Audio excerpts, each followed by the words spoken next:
పెట్టిన నూనె పోసిన 4 స్పూన్లు. ఇప్పుడు పచ్చిమిరపకాయలు వేస్తున్నా.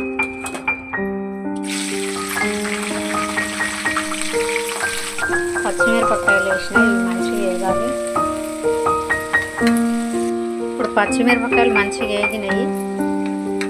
బీరకాయలు వేసుకున్నాం.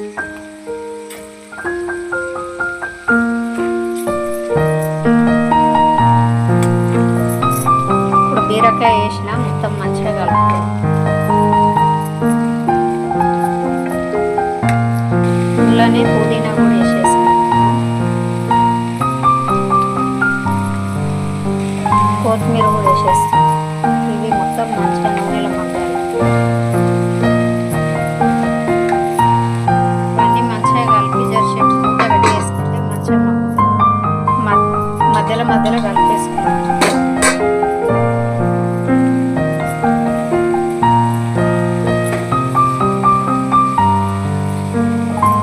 ఒకసారి చూద్దాం బీరకాయ ముక్కలు మంచిగా ఉన్నాయి.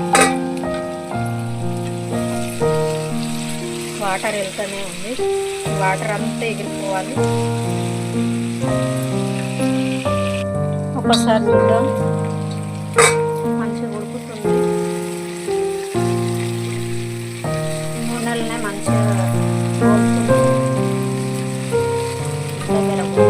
ఇలా అల్లం వెల్లిగడ్డ వేసుకున్నాం. ఇంకా వేస్తున్నాం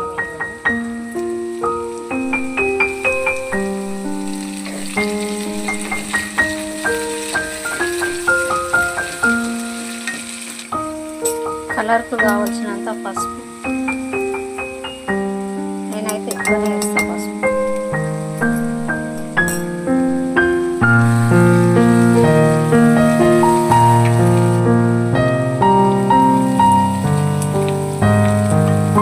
ఇందులో 2 టమాటా ముక్కలు వేస్తున్నాం.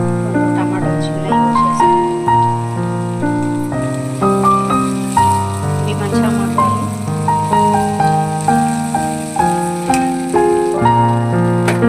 చింతపండు వేసేస్తున్నాయి. కొద్దిగా నిమ్మకాయ సైజు అంతా చింతపండు వేసినాం. ఇది కూడా మంచిగా మగ్గాలి. చూద్దాము. ఇప్పుడు అన్నీ వేసినాయి. ఒకటి మాత్రమే వేయాలి.